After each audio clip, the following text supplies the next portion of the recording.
Ok, Flávia. 3, Boa tarde a 1. 2-1. Você.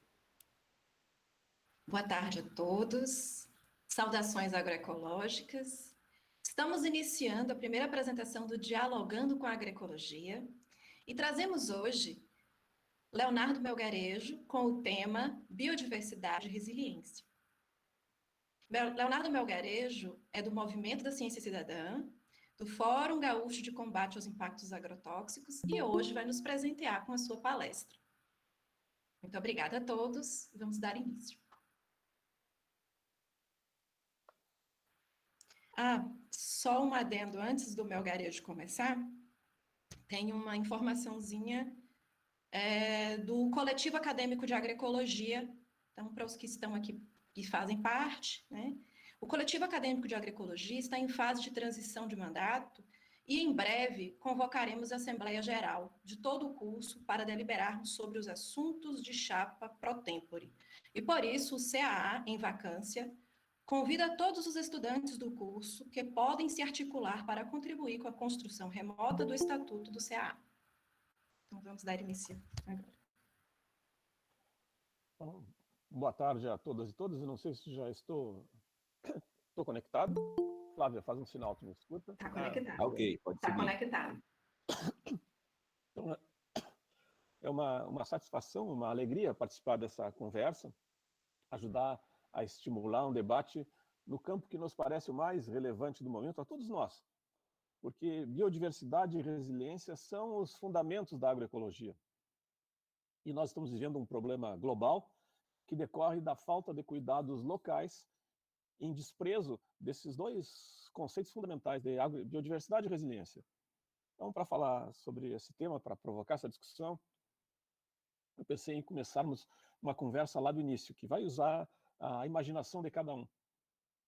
Nós temos que imaginar essas bolas celestes girando no céu, no universo, e pensar sobre o que faz a vida surgir. É um mistério que faz a vida surgir, mas existem pré-requisitos que condicionam esse mistério. Um pré-requisito, o que nós entendemos por vida, é que tem que haver uma força energética externa, tem que haver um sol que produza o calor. E esse sol tem que estar a uma determinada distância do planeta para que a vida surja. Essa distância não pode ser tão longa, tão afastada, que o planeta seja congelado permanentemente. Não pode ser tão próxima que o planeta esteja em ebulição permanente. Tem que ser uma distância certa. E essa distância certa está condicionada ao ciclo da água. Porque se nós tivermos a uma determinada distância do Sol, condicionada à força desse Sol, um planeta com água, e essa água estiver permanentemente sólida ou permanentemente em vapor, a vida não vai ser possível. A vida exige que a água circule, a vida exige que a água esteja presente e cumpra o seu ciclo. E essa é a condição fundamental que está associada à biodiversidade e resiliência. Eu creio que nós podemos demonstrar isso com muita facilidade. Nós podemos imaginar que em algum momento do passado, nessa bola de pedra que estava à distância certa do Sol, nem mais próximo nem mais longe, e que tinha água, e a água que existe no nosso planeta é a água que sempre existiu aqui. Nós não temos tecnologia para juntar hidrogênio, oxigênio e fazer água. Nós podemos quebrar a molécula da água, mas juntar, não há tecnologia para isso. Se houvesse, as viagens interplanetárias seriam relativamente simples. Elas são ainda hoje um grande desafio, porque não há como juntar o hidrogênio e o oxigênio com a tecnologia que nós dominamos. Pois muito bem, em algum momento surgiu uma forma de troca autônoma com o ambiente, de troca autônoma. Moléculas de substâncias que estavam presentes em um meio aquático começaram a trocar com o ambiente. Essa troca pode ser interpretada como uma reação química e pode ser interpretada como uma reação respiratória, onde aqueles elementos unidos sob a presença do Sol, associado a alguma faísca que não temos ideia de onde possa ter vindo, começou a retirar coisas do ambiente e devolver coisas para o ambiente. Vamos imaginar que absorvesse gás carbônico e que soltasse oxigênio. Com esse processo, aquela primeira microbactéria, microalga, seja o que fosse, começou a alterar o ambiente do seu entorno. Se ela soltava oxigênio, o ambiente ficava mais oxigenado. Isso permitiu que ela se multiplicasse. E alterando o ambiente, permitiu que ela se diferenciasse. Porque em breve, foi possível que aquela microforma de vida se transformasse em uma outra forma de vida mais adaptada ao oxigênio que aos outros gases da atmosfera. E esse processo de diferenciação em função do ambiente também foi um processo de diferenciação do ambiente, porque esses seres passaram a, interagindo com o ambiente, a alterar o ambiente. Assim, hoje nós sabemos, no mapeamento genético de todos os seres vivos, que adenosina, citosina, timina, guanina, aquelas letras do ACGT, do código genético, essas letras estão presentes em todos os seres vivos. O que nos permite afirmar com segurança que todos vieram de uma raiz comum e se diferenciaram em função dessas trocas com o ambiente. Essas trocas com o ambiente, então, elas possibilitaram duas coisas. Uma, a modificação do ambiente, e outra, a modificação dos indivíduos em função do ambiente, de tal maneira que um processo de especialização e diferenciação gerou a diversidade. A biodiversidade é uma função dessa evolução da capacidade de absorção de sol, de energia gratuita, e da capacidade de lidar com o ciclo da água, porque se nós observarmos bem e pensarmos a Terra como um planeta, o ciclo das águas na Terra, rios aéreos, rios subterrâneos, lagos, é muito semelhante ao ciclo do sangue nos indivíduos. É muito semelhante ao ciclo da seiva nas plantas. Responde à atração da Lua, responde à pressão, responde à temperatura e é fundamental para a multiplicação, para o desenvolvimento. Existem ciências hoje que tratam disso. A ontogenia estuda a evolução do organismo desde o ovo, desde a célula básica até o processo de senescência final. A filogenia estuda a alteração das espécies, desde o momento em que surgiram até o momento em que desapareceram. E existem espécies que desaparecem com determinada frequência. O que vem acontecendo é que a frequência de desaparecimento das espécies hoje é 1000 vezes maior do que era há 50, 60, 200 anos atrás. O desaparecimento de uma espécie significa o encerramento de uma forma de desenvolvimento, de especialização em relação ao ambiente. A gente pode, na nossa imaginação, aquela de uma pedra em direção a uma fonte de energia, a um sol, nós podemos imaginar a raridade das possibilidades de pedras com água na distância certa do seu sol, onde possa emergir a vida. Agora nós temos que imaginar o que é o planeta terrestre com a sua camada de atmosfera. A camada da atmosfera é uma coisa muito delicada, ela tem cerca de 20 quilômetros. Imagine, 20 quilômetros de película em cima de uma esfera com 12.800 quilômetros de diâmetro. Aquela película delicadíssima em cima da Terra é que mantém o equilíbrio térmico que todos os seres vivos que habitaram no planeta ao longo de toda a história da vida no planeta estabeleceram. Então, o controle da temperatura nesse espacinho de 20 quilômetros, numa esfera que tem 12.800 quilômetros de diâmetro, é a condição da vida no nosso planeta. E essa condição é uma resposta à biodiversidade. A diferenciação da vida é uma resposta às combinações daquelas letras básicas do código genético das ACGT. Muito bem. No início, a história e a ciência especula que os fenômenos extremos, esses de grandes terremotos, grandes cataclismas, grandes maremotos, no início, esses fenômenos extremos eram a regra.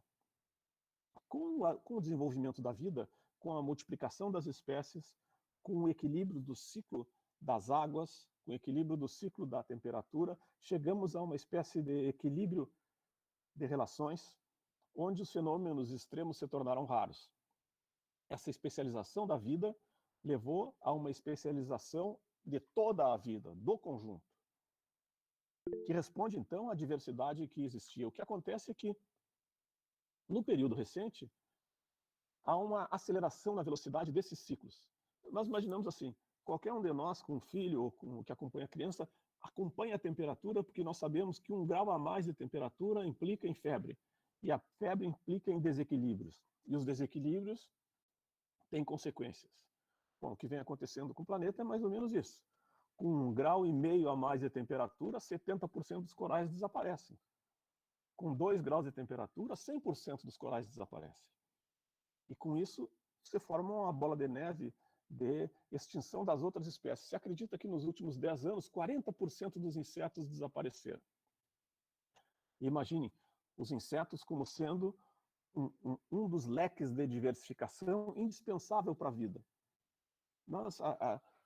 A Flávia comenta muito isso, e eu gosto de repetir também, que a vida depende da vida no solo. É a tese da Ana Maria Primavera. Um solo saudável implica em plantas saudáveis, que implica em animais saudáveis, que implica em comunidades saudáveis. Bom, a redução do número de insetos implica em redução da vida do solo. E se os animais se alimentam das plantas, os insetos fazem a reciclagem, os insetos, as bactérias, os fungos, fazem essa transformação que permite um ciclo, que é semelhante ao ciclo das águas, que é semelhante ao ciclo do sangue e da seiva. E a nossa atividade consciente na agroecologia, me parece que deva ser voltada ao esforço de ajudar na homogeneidade, no equilíbrio da velocidade desses ciclos. Do ciclo da água, do ciclo do sangue, do ciclo da seiva. E isso exige uma interpretação da vida que é superior à que nós estamos acostumados com a ciência.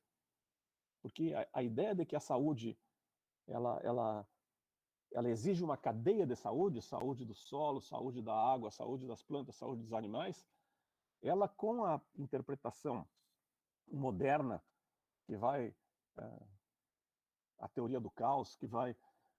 bom, a física atual, ela nos diz que existe um elo de percepção que foge à nossa capacidade, que é o elo da espiritualidade.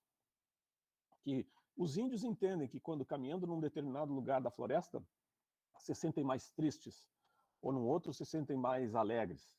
Conosco isso também acontece na cidade, mas a gente não atribui a essa sensação, a esse estímulo interno, a esse sentimento, uma resposta de reação ao equilíbrio ou a desequilíbrio entre nós e o ambiente.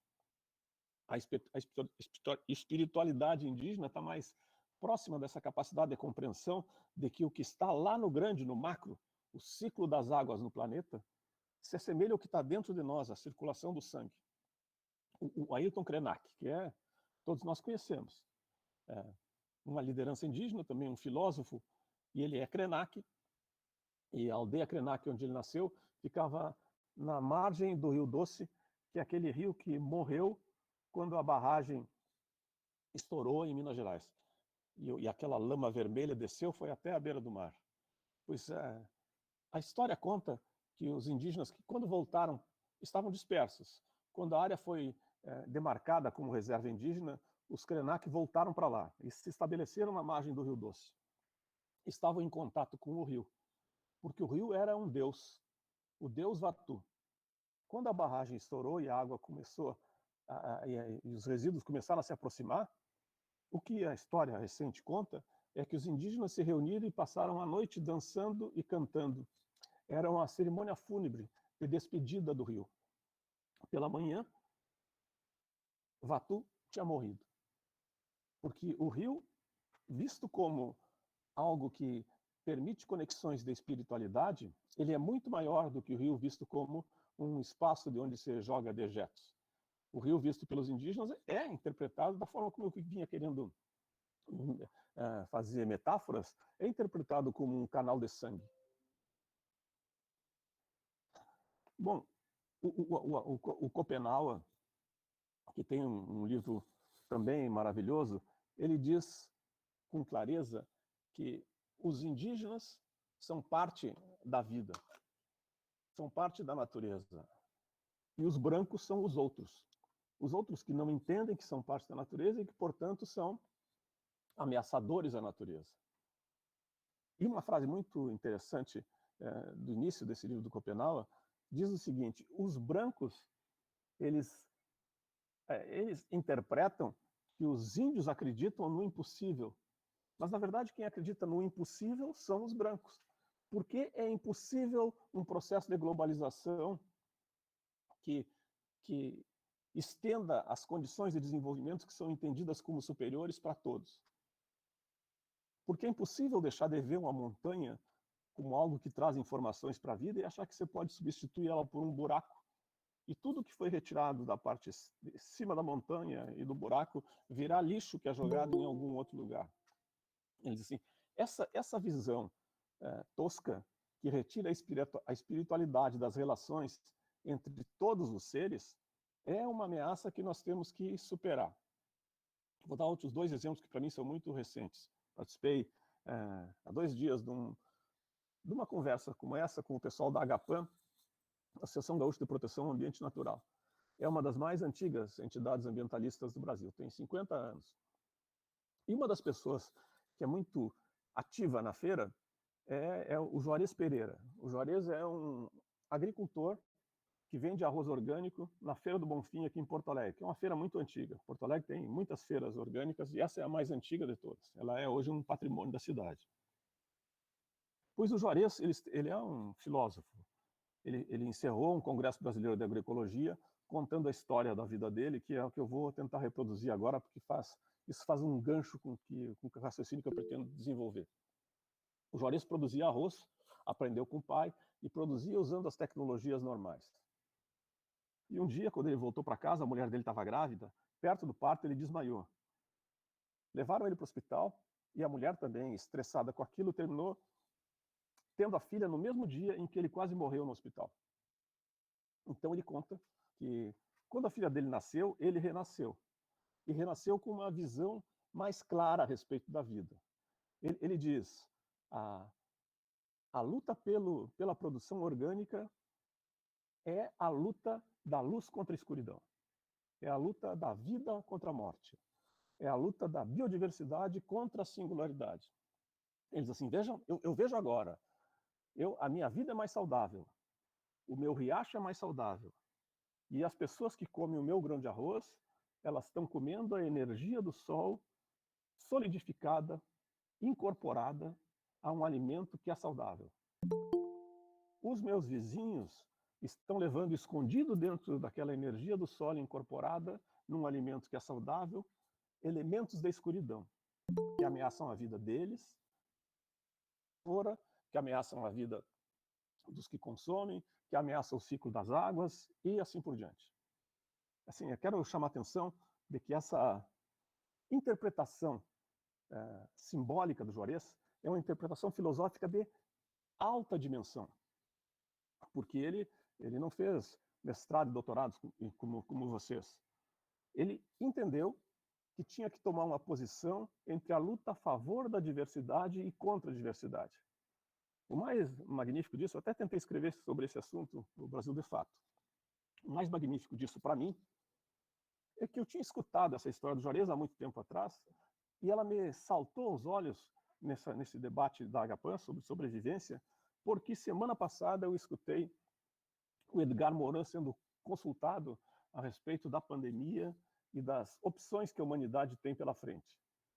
O Edgar Morin fez uma abordagem semelhante à do Juarez, usando a sua cultura. Ele disse assim, ao longo da história da humanidade, 2 princípios estão em conflito, Eros e Thanatos. Isso vem do teatro grego, isso vem da filosofia grega, é o deus da energia, o deus da alegria, o deus da união, contra o deus da dissensão, o deus da digressão, o deus da separação. Isso acontece dentro de cada indivíduo e se expressa dentro de cada sociedade. E se expressa de forma mais intensa ao longo da história da humanidade em determinados períodos. E nesse momento, parece que no planeta inteiro, Thanatos está levando vantagem. Porque muitas pessoas estão deixando de alimentar Eros, o lado positivo da sua energia interna. Eu lembrei que uma piada, uma metáfora, que foi contada quando eu era criança para mim pelos meus tios. Eles perguntavam assim: tu tem 2 cachorros dentro de ti brigando. Um é mau e o outro bom. Qual vai vencer? E a gente não sabia responder. Aí a resposta era: vai vencer aquele que tu alimentar. Essa metáfora da minha infância, somada com a interpretação filosófica do Edgar Morin, somada com a fala do Juarez, que é um agricultor de arroz, são 3 formas de interpretar uma mesma e única questão. Nós temos que trabalhar a favor das leis da natureza, levando em conta que a natureza precisa de uma energia externa, que é doada, e precisa regular o ciclo do sangue, o ciclo das águas, e precisa respeitar sua condição básica, que é a da diversificação, que é a da diversidade. Porque é isso que fornece resiliência a todos os agroecossistemas. Entendendo resiliência, na sua interpretação, aquela básica. Na física, tu dá uma martelada numa bola de borracha e a capacidade da bola de retornar à condição inicial antes da martelada é o seu coeficiente de resiliência. Vale para o metal, vale para os agroecossistemas, vale para as áreas de queimada, vale para as relações entre as pessoas, vale para a sociedade como um todo. Por isso, quanto mais biodiverso um agroecossistema, maior a sua capacidade de resiliência e de contribuição para a homeostase dentro desse planeta que tem uma camadinha, uma película em torno, e que está sendo ameaçada pelo aquecimento global. A ameaça ao aquecimento global vem do crescimento desordenado de algumas formas de exploração dessa capacidade de resposta da vida ao sol e à água. São muitas as discussões que nós podemos ter a respeito disso. Uma delas está associada ao fato de que nós interpretamos que tomamos decisões muito racionais e que a gente pensa e pensando faz o melhor que pode fazer em cada momento da vida e que todos fazem isso. E é verdade, nós raciocinamos. Mas é mais verdade ainda que nós temos os mesmos impulsos animais que o rato, que o passarinho, que todos os seres vivos. Impulsos emocionais são mais fortes do que os impulsos racionais. Há muitos exemplos disso. Não sei se vocês tiveram com o temporal na casa de vocês, falta de luz. Eu tive. E cada vez que eu entrava num quarto, eu tentava acender a luz sabendo que não tinha luz. Eu esticava a mão e apertava no interruptor. E isso é uma ação, uma resposta emocional que não dá a mínima para o raciocínio intelectual que diz não tem luz. E a gente faz assim com tudo. Por isso é possível que se incorpore em populações um espírito de manada que corre atrás de fortalecer o espírito destrutivo.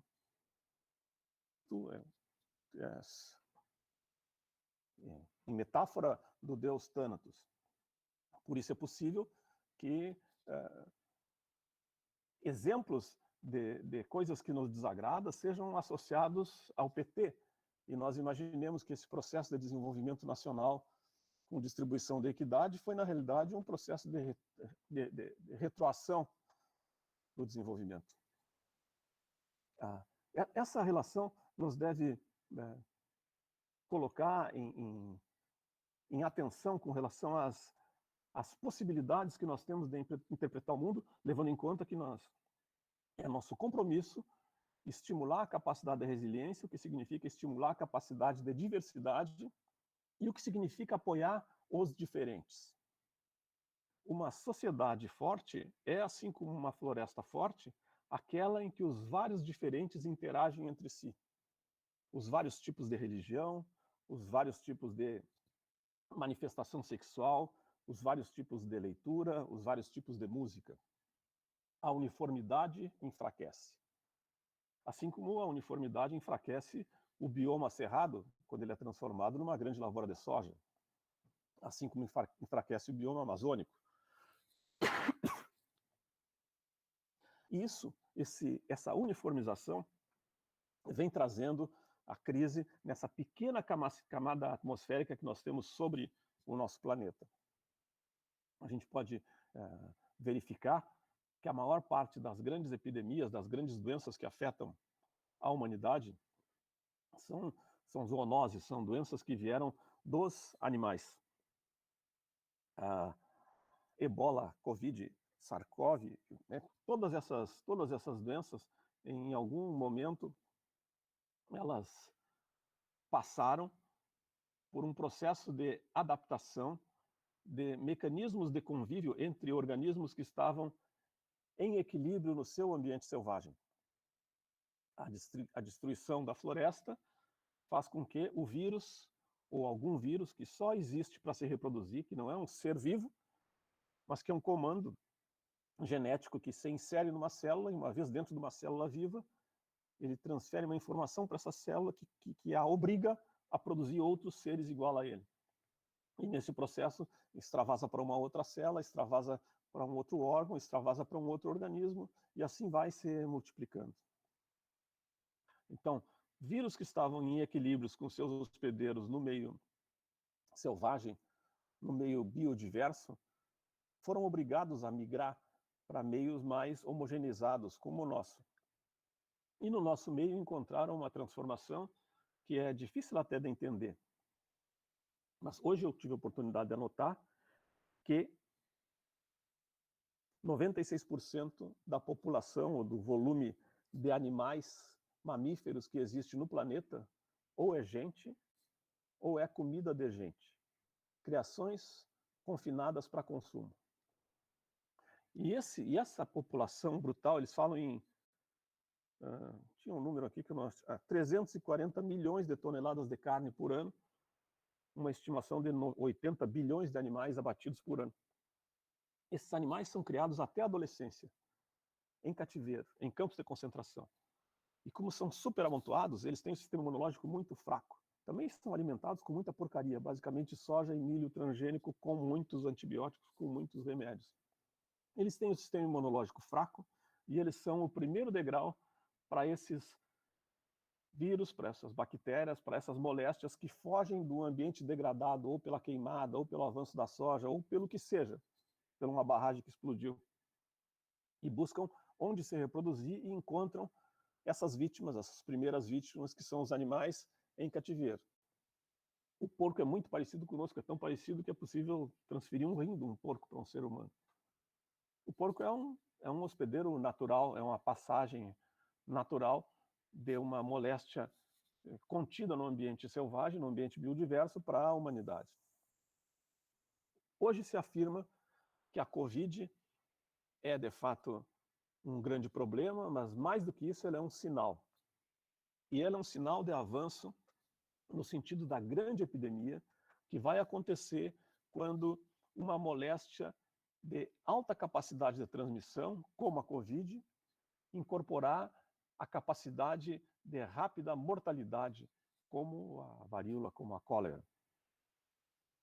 Porque a Covid, ela, felizmente, até para se reproduzir, até para ir adiante, ela mata devagar, mata pouco. Mas quando nós tivermos um alto grau de letalidade numa virose que vai se transmitir pelo ar, pelo contato, pela respiração, pelos perdigotos, com alta taxa de mortalidade, possivelmente a humanidade vai estar ameaçada. E esta é uma tendência natural, porque a cada vacina que se descobre, se fecha, se interrompe um caminho de multiplicação do vírus. Ou a cada antibiótico mais avançado que se constrói, se interrompe, se rompe uma possibilidade de distribuição de uma bactéria. E com isso a natureza reage e busca uma outra solução. Hoje nós sabemos que nas lavouras transgênicas existem muitas plantas que não morrem mais com os herbicidas tradicionais das lavouras transgênicas, o glifosato, o glufosinato de amônia, o 2,4-D. E essas plantas não morrem porque o contato permanente e massivo com aqueles herbicidas gerou na planta uma transformação que corresponde à transformação obtida por engenharia genética na soja ou no milho. Essa é uma tendência natural. Existem lagartas que não morrem mais com as proteínas CRI que estão no milho e no algodão transgênico.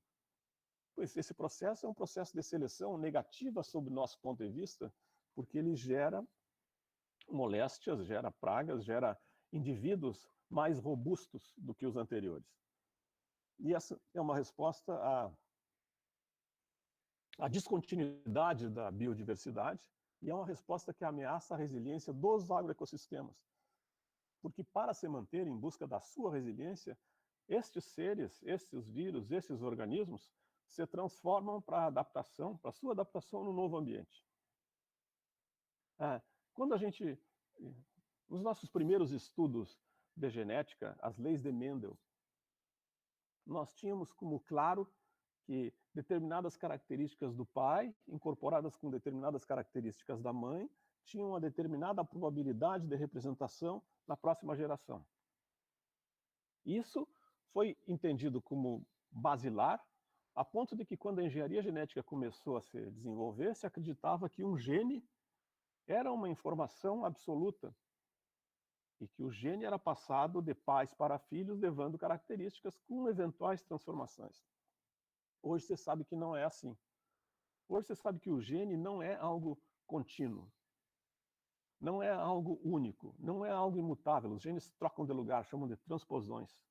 Os genes estão fragmentados, os genes. A informação genética está fragmentada em vários espaços do organismo. E ela funciona condicionada ao ambiente. Hoje, a palavra para isso é epigenética. A epigenética diz que o componente biológico e o componente externo à informação genética, seja externo ao DNA, mas dentro da célula, seja dentro do organismo, seja dentro do agroecossistema, essa informação externa, ela regula a capacidade de expressão do potencial interno. E a gente vendo tudo isso interligado dentro do planeta, sob aquela película muito delicada, nós entendemos que há uma responsabilidade maior do que a de oferecer uma boa vida para a família, uma casa na praia, alimentação e educação. Essa responsabilidade está associada à manutenção do sistema maior. A Cota Mulangi, eu estou citando agora uma outra pessoa que eu tenho escutado falar em lives. A Cota Mulangi é uma liderança do movimento negro.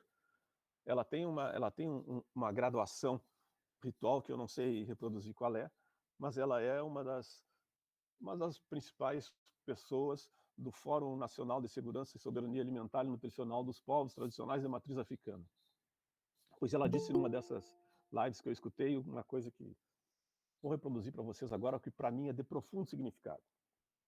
Ela disse assim: temos que entender que tudo é território em disputa.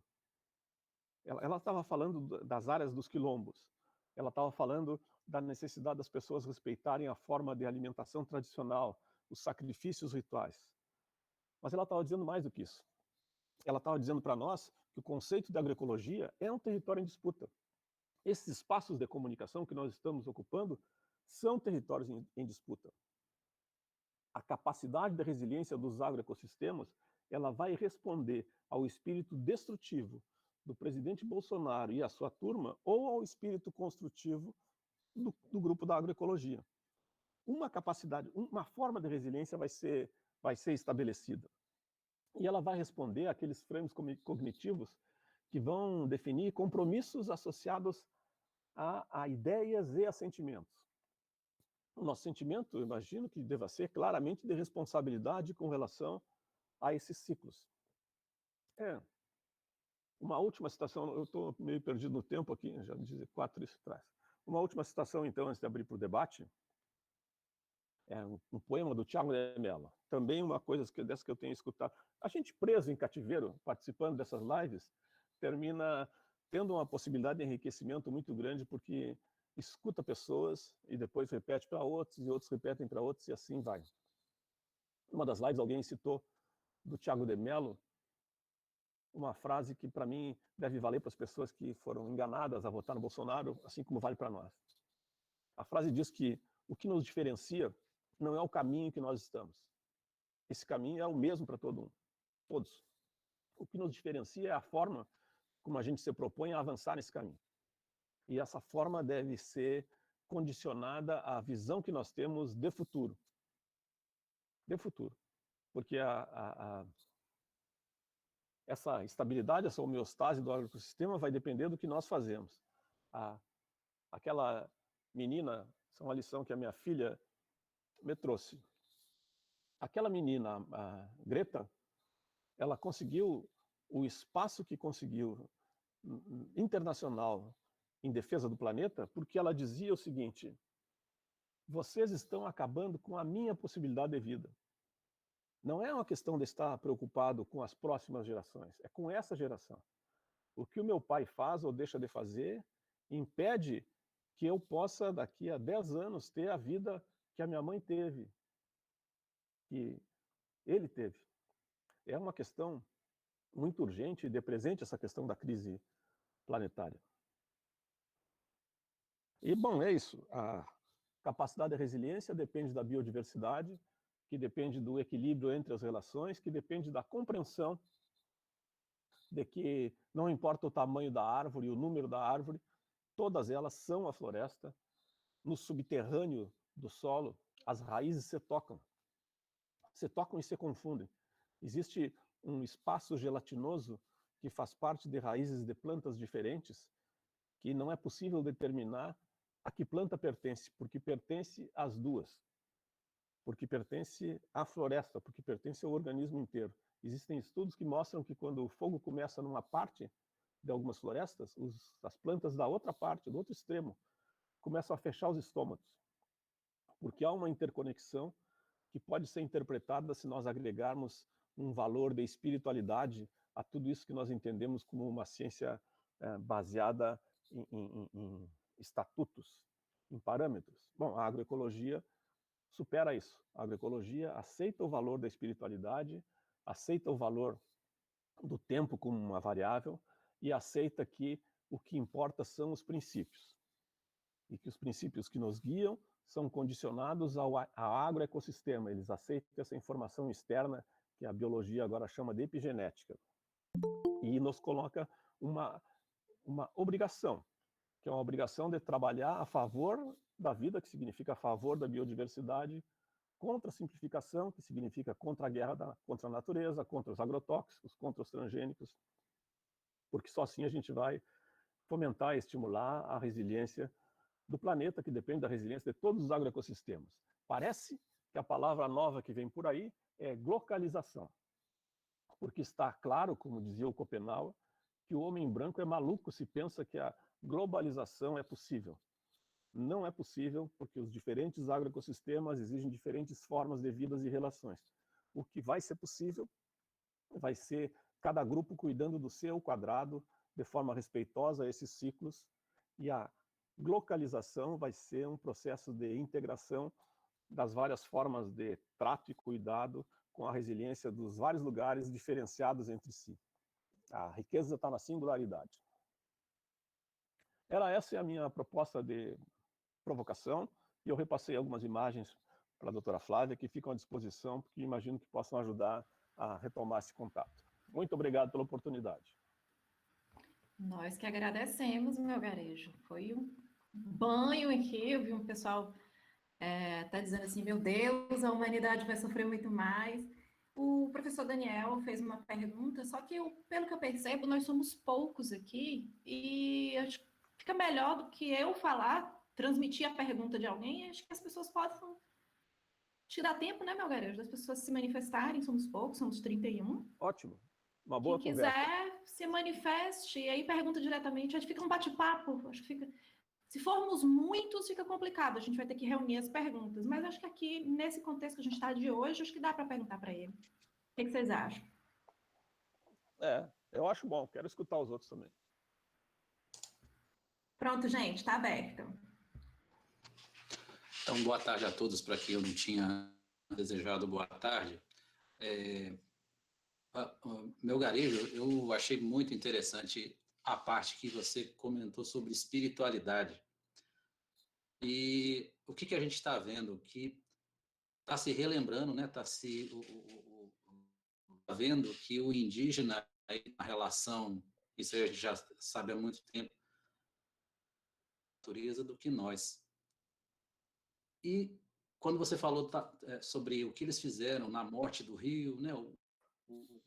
O ritual todo, aí veio para mim a pergunta seguinte: será que a gente ainda tem espiritualidade? A gente, enquanto povo civilizado, entre aspas, o que aconteceu com essa nossa espiritualidade? E o que a gente pode fazer para que essa espiritualidade ela tenha um pouco mais de sensibilidade, para que a gente possa enxergar como o indígena mais ou menos vê isso aí. Obrigado, meu garejo. Esse é um grande desafio, né, Daniel? Eu tenho visto que surgem na rede oportunidades nesse sentido. Hoje eu recebi de um padre de Caxias do Sul uma proposta, posso repassar para vocês, a Igreja Católica está oferecendo curso da interpretação da Laudato Si. Eu vou fazer. Eu acho interessante. Não sou assim religioso a ponto de frequentar a igreja, mas eu tenho a minha religiosidade que está associada a essa espiritualidade. E eu vejo que essa preocupação com a agroecologia que nós temos hoje, ela é muito mais ampla e diversificada do que era quando a gente estava na faculdade. Então, esse processo está crescendo por alguma força maior do que a nossa capacidade individual de compreensão. Há algo em movimento e, nesse momento, há uma reação desesperada do outro lado. Essa reação desesperada do outro lado, ela está trazendo obstáculos que são difíceis de ser entendido. O Brasil votou contra a educação sexual para mulheres na ONU. São coisas difíceis de serem compreendidas, mas que são transitórias. Elas vão passar. Eu sou otimista no sentido de que a vida vai encontrar uma solução, mas sou pessimista no sentido de que nós não vamos ver isso. As pessoas que têm hoje 50, 60 anos não vão viver esse novo momento da estabilidade. Também dessas novidades, o Breno Altman, do 247 e do Opera Mundi, eu não sei se vocês acompanham esses programas de atualização, ele comentou 2 dias de manhã, minha mulher me acorda às 7h30 da manhã para escutar essas notícias, eu termino ficando muito enriquecido com isso. Pois o Breno Altman disse que vai lançar um programa a partir dessa semana que se chama Sub-40, onde ele vai trazer essas questões que nos preocupam a todos, para que sejam respondidas por pessoas de menos de 40 anos. Porque os demais de 40 anos não têm respostas novas. Achei muito interessante isso, acho que é um espaço para aprendizado mesmo, tentar acompanhar. Compartilha a tua dúvida e a tua esperança. Obrigado, meu garejo. Muito bom. Muito boa. Então, gente, mais alguma pergunta? Olha, vamos aproveitar, porque meu garejo, né, está aqui à disposição para tirar nossas dúvidas sobre o tema. Eu tenho as mesmas dúvidas de vocês, não tenho muita expectativa comigo.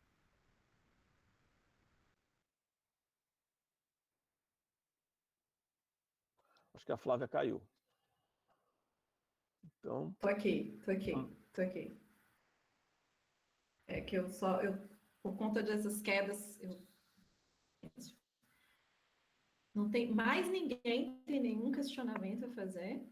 Então, eu quero... Eu? Pode falar, pode falar. Professor Spiller aqui de Taquara, boa tarde. Estão me escutando? Boa tarde. Boa tarde, sim, professor. Eu só uma interrogação aqui, professor Leonardo. Na realidade é mais que uma dúvida, né? Quanto ao transgênico ou modificado geneticamente, a gente não pode interpretar que isso, num certo modo, te tira do agrotóxico, ou comumente chamado de defensivo agrícola, e essa modificação genética não aprimora vamos dizer assim, a planta, vamos considerar uma planta, isso na área animal também é bastante usado, se não há um aprimoramento e acaba sendo uma vantagem, como é que o senhor vê isso? Acho que... Eu entendo. Acho, João Carlos, que seria, de fato, uma vantagem se, de fato, possibilitasse a redução do uso de agrotóxicos. Mas essa é uma das muitas mitologias que cercam os transgênicos. Eu vou explicar isso rapidamente. Os transgênicos que nós temos no Brasil são variedades de milho, algodão e soja. Tem um feijão que nunca veio pelo mercado, e tem eucalipto, e tem cana. Em todos eles, as modificações são feitas para incorporar a capacidade de tolerância a herbicidas ou para carregar dentro deles proteínas inseticidas. Então vamos examinar o primeiro caso. As primeiras plantas transgênicas foram plantas de soja transgênica, a soja RR. E quando se expandiram as lavouras de soja RR, que dão uma facilidade para o agricultor controlar as plantas indesejáveis, começaram a surgir plantas indesejáveis que não morriam com o glifosato. Isso fez com que, nesse momento, já se tinha também milho e algodão tolerante ao glifosato. E essas plantas invasoras, que não morriam com glifosato, passaram a ser um problema na lavoura. Então se criou plantas transgênicas tolerantes ao glufosinato de amônia, ao 2,4-D, ao isoxaflutóleo. Hoje nós temos variedades de milho que são tolerantes a 5 herbicidas diferentes, porque algumas não matam umas plantas, outras não matam outras plantas. Isso leva o agricultor a passar uma vez sobre a lavoura jogando misturas de veneno sobre os quais nós não temos nenhuma informação toxicológica, porque os estudos são feitos produto a produto. Então, 2 aspectos. Primeiro, essas plantas tolerantes a herbicidas geraram plantas que são de difícil controle, de maior difícil controle ainda, porque elas se transformaram naturalmente como resistentes àqueles herbicidas. Isso levou, num primeiro momento, à ampliação no uso, no volume, e num segundo momento, na ampliação no número de agroquímicos. Então, isso está bem demonstrado. Não há um crescimento de produtividade, porque essas modificações não afetam os processos de construção da produtividade. Elas afetam os processos de manutenção de um rendimento, no caso de haver uma concorrência com uma planta não desejada. A outra modificação, que é aquela que eu imagino que você referia, está presente basicamente nos milhos BT, que são proteínas inseticidas que matam algumas lagartas. Isso nós devemos pensar de 2 maneiras. A primeira, quando eu fiz agronomia, eu me formei em 76 e fui trabalhar, e quando a gente saía para o campo naquela ocasião, ganhava na extensão rural um pano branco de 1 metro quadrado. Colocava o pano entre as plantas de feijão, batia nas plantas do lado e contava as lagartas. Se o número de lagarta ou de percevejo, se o número de insetos fosse suficientemente grande para causar um dano econômico que justificasse a aplicação do inseticida, aí se demarcava aquela área e ali se aplicava o veneno. Eram tratamentos curativos. Hoje, cada planta tem dentro de cada célula uma proteína inseticida, uma toxina. Isso faz com que as lavouras sejam venenosas para os insetos. Ocorrem 2 fenômenos. Num primeiro momento, o inseto-alvo daquela toxina desaparece da lavoura e tu usa menos inseticida. Mas ele não desaparece no mundo. Ele corre para as lavouras dos agricultores que não têm planta transgênica. E lá eles obrigam a usar veneno, a sair do campo agroecológico ou coisa parecida. Num segundo momento, ele abre um espaço ecológico para que pragas secundárias que não causavam dano econômico relevante explodirem populacionalmente e se tornarem pragas principais. E sobre essas, que não são vulneráveis àquela toxina que está dentro da planta transgênica, sobre essas se tem que jogar inseticida. E logo no momento seguinte, aquela praga original, que era controlada pela toxina inseticida, ela adquire resistência. Isso também está documentado. E ela volta para a lavoura. E quando ela volta para a lavoura transgênica, tolerante à proteína CRI1A, CRI1F, a proteína que estiver na lavoura inseticida, ela encontra um espaço de banquete sem nenhum inimigo natural. Porque a tesourinha, porque o trips, porque os passarinhos, porque os animais que exerciam controle biológico sobre aquela praga desapareceram da lavoura transgênica quando desapareceu o seu alimento. Ou trocaram de hábito alimentar, ou foram buscar alternativas em outro espaço. E aí a praga explode populacionalmente porque não tem nenhum controle natural.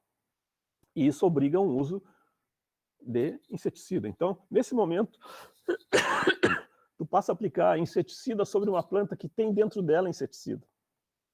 E esse processo, ele é recursivo para os vários tipos de inseto, para os vários tipos de praga. Nós temos hoje lavouras de milho transgênico que tem dentro deles 5, 6, 7 toxinas inseticidas.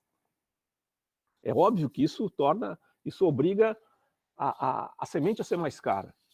Então, tu tem uma semente mais cara porque tem dentro dela um veneno que está ali por via das dúvidas, caso apareça um inseto. E que, com o tempo, gera insetos que tornam aquela tecnologia obsoleta, abrindo espaço para que a transnacional jogue no mercado uma outra planta transgênica. Nós temos que trabalhar no sentido contrário a esse das patentes e da homogeneização do terreno. Até agora, o nosso domínio da chamada engenharia genética não é suficientemente robusto para que a gente possa afirmar que o nosso desejo de fazer modificações adequadas tenha gerado qualquer produto benéfico para a humanidade. Quando eu comecei a estudar isso, eu acho que quando todos começaram a estudar isso, se falava em plantas resistentes à seca, plantas resistentes à salinidade, plantas que iam reduzir o uso de inseticidas, de agrotóxicos em geral. E, no entanto, até agora, não temos nenhuma planta tolerante à seca, nenhuma planta tolerante à salinidade, e o uso de agrotóxicos cresceu de uma maneira absurda. Assim, se nós olharmos a curva, é mais ou menos como uma curva de crescimento da Covid. Uma coisa assustadora, como a curva do aquecimento global. Quando não existem freios que achatem a curva, ela cresce de maneira exponencial. Então, nós devemos continuar as pesquisas? Com certeza. Devemos autorizar a liberação da pesquisa sem estudo? Com certeza não. Devemos aceitar a informação de marketing das empresas como sendo uma informação científica? Não, não. Nós precisamos de mais pesquisa no campo da agroecologia, porque nós temos muito bons resultados sem apoio oficial, com cuidado, com descaso em relação a essas informações básicas que a gente vinha trazendo, de que temos que aprender com a natureza. A natureza é biodiversa porque a biodiversidade fortalece a resiliência, é mais produtiva. Essa é uma boa conversa, poderíamos desenvolver num outro momento, João Carlos. Obrigado, professor. João Carlos, você se sentiu atendido, respondida? Eu me senti pequeno com a resposta do professor. Isso aconteceu bem. Obrigado, hein? Ok, a gente tem algumas outras perguntas aqui que vieram do YouTube, tá? A Débora Guerreiro, ela deixou a seguinte pergunta: que ferramenta você conhece para se utilizar para medir de forma holística a produtividade e biodiversidade em um local de prática agroecológica? Local tipo agricultura familiar, sem cair no convencional rendimento das culturas por unidade de área, para, de certa forma, validar tais práticas para os decisores políticos. Ou seja, não só a questão da produtividade, quais outras? Que pergunta, hein? Esse é o grande desafio. Esse é o grande desafio. Sabe, na microeconomia, na econometria, se criou um conceito de utilidade. Então o conceito de utilidade marginal é o conceito que mede a taxa de evolução da vantagem que se obtém numa determinada atividade. E é muito difícil incorporar esse conceito de utilidade que estaria associado à adoção da agroecologia, por exemplo, valores como o bem-estar social. Me veio agora, essa associação múltipla de ideias, me veio agora a história do Sebastião Salgado, que vale a pena procurar. Tem um livrinho chamado Sal da Terra, tem um DVD, onde ele conta que ele voltou da Guerra do Golfo destruído espiritualmente. Não queria mais, perdeu a vontade de viver, não queria mais fotografar, não queria mais se alimentar. E a mulher dele convenceu ele a voltar para o Brasil e morar na casa dos pais deles em Minas Gerais. É uma área degradada, porque tinha sido plantação de café, tinha sido plantação de pasto, era um terreno quase estéril. E ela convenceu ele a ocupar o seu tempo reflorestando. Ele fez alguns contatos e disse que plantou 1 milhão de árvores. E que quando essas árvores, que não é 1 milhão de eucaliptos, 1 milhão de árvores diversas da região, e que isso trouxe de volta os rios, as fontes d'água, trouxe de volta até Jacaré, que ele não sabe como é que foi parar lá. E que ao mesmo tempo em que essa biodiversidade se recompunha, o espírito dele se recompôs. E ele diz: a natureza curou meu espírito. Como medir a utilidade disso? Não temos mecanismos ainda. É um desafio mostrar para as pessoas que 1 metro de soja não é a mesma coisa que 1 metro de pampa. Porque parece que 1 metro de soja é mais, porque dá um retorno maior por dia, por ano, sei lá. É um desafio, nós temos que encontrar caminhos para responder sobre a questão. Olha, dizem que no Butão não existe o PIB, como temos aqui, e que o índice lá é o índice de satisfação, né? Que é o local onde as pessoas são mais felizes. Então, acho que a gente poderia colocar embutido aí o índice de satisfação, de realização, de felicidade que você tem em estar na sua comunidade. Acho que já poderíamos pensar em algo do tipo. Melgarejo, está surgindo algumas perguntas aqui. Vou fazer um comentário que a Maria Moraes deixou aqui. Penso que saímos dos braços protegidos da mãe Gaia e estamos desesperados com a nova mãe Medeia. Tempos difíceis. Tem uma outra pergunta aqui, que é da Larissa, nutricionista de Cruz das Almas, que pediu um salve para você mandar um abracinho para ela. Oi, Larissa. Qual é o seu ponto de vista, né? No seu ponto de vista, Melgarejo, será possível a aprovação da lei que não obriga a especificação de um produto transgênico nos rótulos pelos produtores? Sim, eu acho que estamos perto desse momento. Recomendo também procurar no Google Raíza Cortese. Raíza Cortese é uma professora da Universidade Federal de Santa Catarina. A tese de doutorado dela é sobre produtos transgênicos nos supermercados. E ela avaliou todos os produtos, 4.000 ou 5.000 de um supermercado que é referência para consumo em Florianópolis, e 70% dos produtos tinham possibilidade de ter algum derivado transgênico. Tinha no seu componente lecitina de soja, farelo de soja, alguma coisa de milho, possivelmente transgênicos, tá bom? Desses 70%, só 3% eram rotulados conforme a lei. Se a gente fosse considerar uma amostragem estatística daquelas que a gente pega um nível de significância de 5%, isso aí está abaixo da margem de erro.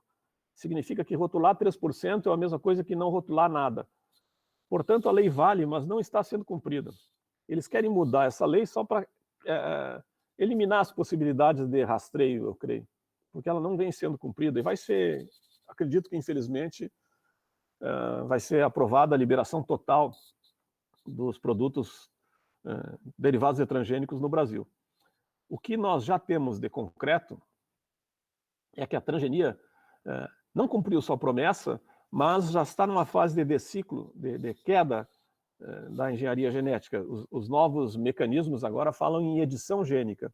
Não é a transferência de um transgene de uma planta para outra, e sim a manipulação de um gene presente na própria planta para obter uma nova característica. E essa manipulação, ela é apresentada como robusta, precisa, tudo aquilo que você dizia dos transgênicos, você diz agora da edição gênica. Mas ela também permite que a CTN-Bio dispense de análise de risco o produto. E uma vez dispensado a análise de risco, vai ter como rotular, não vai ter como identificar, a gente não vai saber o que está no mercado. Essa é uma discussão internacional importante, porque na Comunidade Econômica Europeia, qualquer modificação na estrutura genética gera um organismo geneticamente modificado e exige avaliação de risco. E na RN16, aprovada pela CTN-Bio, dependendo da modificação genética, a CTN-Bio pode concluir que o produto não é um transgênico. Por exemplo, se dentro do novo produto não se encontra um gene modificado, pode ser dispensado a análise de risco. O que está em jogo agora é pior do que o que tu perguntou. Tu perguntou se você vai dispensar a identificação dos transgênicos. Eu acredito que sim, e acredito que pior do que isso, você vai autorizar a liberação e comercialização de produtos geneticamente modificados sem sequer informar isso. Basta dispensar da análise de avaliação da CTN-Bio, que as empresas vão decidir o que vai estar no mercado e quando vai ser retirado do mercado e assim por diante. Piores momentos virão nesse aspecto. Nossa, isso deixa a gente mais tenso ainda. Melgarejo, temos outras perguntas aqui que estão vindo do YouTube, tá? O Jonas Emanuel pergunta como associar as práticas agroecológicas à agronomia convencional. Vou juntar uma outra pergunta como bloco. A Larissa Souza pergunta, no seu ponto de vista, será possível a aprovação de lei... já fiz essa pergunta novamente, que é a especificação dos transgênicos. A professora Rosimar Campos Pereira pergunta, como conceituaria biodiversidade no âmbito agroecológico? É distinto o conceito no âmbito biológico? É distinto do conceito do âmbito biológico? Bom, eu não sei responder essa questão da Rosimar. Para mim, eu não teria assim, condições de uma resposta precisa. Eu, de fato, vejo biodiversidade como sendo, creio eu, um conceito biológico. Com relação a aproximar as práticas da agricultura de base agroecológica da agricultura tradicional, eu creio que sim, é possível. O que nós temos de impedimento? Temos o fato de que os ganhos da escala dos processos repetitivos e homogeneizados vêm permitindo que as grandes lavouras uniformes se estabeleçam. Nessas grandes lavouras, uma lavoura de 2.000 hectares, não há quem caminhe dentro da lavoura para identificar um foco de insetos, para ali naquele foco aplicar um tratamento curativo de qualquer tipo. É mais fácil que a planta tenha veneno dentro dela, como naquela questão anterior, ou que se aplique o veneno de avião de tempos em tempos, precautivamente, ou aumentou a temperatura, aumentou a umidade relativa do ar, possivelmente vai acontecer uma revoada de lagarta, sei lá, a presença de um fungo, de uma bactéria, então se aplica, é possível aplicar preventivamente. A alternativa, e aí sim, então, tem porquê que é possível obter respostas qualitativas de produção usando a agricultura ecológica, a alternativa implica em fracionamento do tamanho da área, para que os agricultores possam ter um controle individual. Isso implica em ocupar mais mão de obra também, menos máquina, mais gente. Isso é possível com programas de reforma agrária. Posso dar como exemplo, é o melhor exemplo que eu conheço, o do arroz ecológico dos agricultores assentados na Grande Porto Alegre. Conheço algumas das pessoas que trabalham nisso. A união das várias áreas, dos vários lotes de reforma agrária, corresponde a uma grande área produtiva, onde se colhe 400, 500 mil sacos de arroz sem veneno todo ano. Mas é a união de vários lotes. E a forma de trabalho, ela foi identificada, eles chamam de itinerário técnico da lavoura de arroz ecológico, da lavoura de arroz orgânico. Esse itinerário técnico corresponde a uma sequência de ações que têm um determinado roteiro de trabalho, mas que são condicionadas em termos de intensidade e época de aplicação às condições ambiente. E estabelecer esse itinerário técnico com base numa série de aproximações. O técnico mais antigo que eu conheço, o Pieri, ele era filho de um dos agricultores assentados e os demais custearam o estudo dele num curso de técnico agrícola para que ele aprendesse sobre a lavoura de arroz, já que aqueles assentados vinham todos do noroeste do estado, vinham todos de zona de milho e feijão. Então, ali começou com um arroz tradicional. E pouco a pouco foram migrando para essa forma de produção mais limpa e foram obtendo outras respostas. O Cadori é um agrônomo também que trabalha com o MST, que fez sua tese de mestrado sobre a lavoura de arroz orgânico. O César Aldrigue é um técnico do INCRA, chegou a alto cargo na direção do INCRA, que tem a sua tese também de mestrado sobre o arroz orgânico, que para mim é uma tese de doutorado, na verdade, pela sua amplitude, onde ele conclui que é possível, com essa determinação e esse processo de racionalização do uso da água, estabelecer essa transição, mas que isso exige um apoio institucional, semelhante ao apoio institucional que as lavouras do agronegócio têm. E para esse apoio institucional, não basta o INCRA ter uma política de agroecologia ou o governo ter uma política de agroecologia. É necessário que se estabeleçam relações de reciprocidade entre os que produzem e os que comercializam. Precisa também de redes de apoio ao escoamento, tipo PAA. Precisa de uma possibilidade de secagem e embalagem individualizada para que esse arroz não se misture com os outros, para que se aplique, no caso de uma produção de larga escala, aquele conceito do Juarez de que o arroz é o solo incorporado no grão. Porque o Juarez faz vendendo de pacote em pacote para fregueses com que ele está em contato cara a cara. E os assentados daqui, eles exportam arroz, é uma produção muito, muito grande, onde há uma corresponsabilidade de todos, mas que precisa de um canal de escoamento robusto para essa produção. Se foi possível obter isso no arroz, por parte de pessoas que eram consideradas inúteis para as sociedades, que viviam em barraca de lona preta na beira da estrada, é claro que é possível em todas as outras formas de produção. Precisa de uma disciplina e precisa de apoio institucional. Nós não precisamos aproximar a produção de base agroecológica da produção de base do agronegócio. Nós podemos substituir a agroecologia, colocar no lugar do agronegócio em um processo de transição que não vai poder ser de um dia para o outro. Precisamos de uma política nacional para isso. Ou uma política municipal de apoio à agricultura orgânica do seu município, naquela ideia de localização, o que cada um puder fazer no seu espaço vai somar no todo. Eu estou com um problema de tempo, minha gente. Não, nós vamos encerrar aqui, tá? Mas para isso eu tenho uma outra pergunta, a última, do Jones Emanuel. Professor Leonardo falou sobre a resistência e a composição de algumas cultivares ter nas suas moléculas partículas de agrotóxicos. A pergunta: esse é o caso da semente de milho ferroz? É esse o caso? Na verdade, eu não sei. O que eu quis dizer, talvez tenha me expressado mal, é que quando uma planta é alterada geneticamente para não morrer com um banho de herbicida que mata a sua irmã não geneticamente modificada, essa planta recebe o herbicida, recebe o veneno nas folhas e carrega dentro dela esse veneno, metaboliza esse veneno.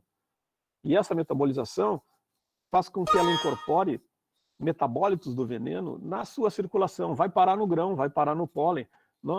Existem estudos com abelhas que examinam o intestino das abelhas e encontram lá dentro resíduo de AMPA, que é um metabólito do glifosato. Como é que foi parar lá dentro? Se aplica muito antes do período da floração. Foi parar lá dentro porque estava circulando na planta, estava circulando no pólen que a abelha levou para a sua casa. Então, não é que a planta... O que acontece, na verdade? É que a planta, resistindo ao herbicida, ela o absorve, ele circula dentro dela, e vale para o inseticida também, circula dentro dela e vai parar nos vários tecidos, nos vários órgãos.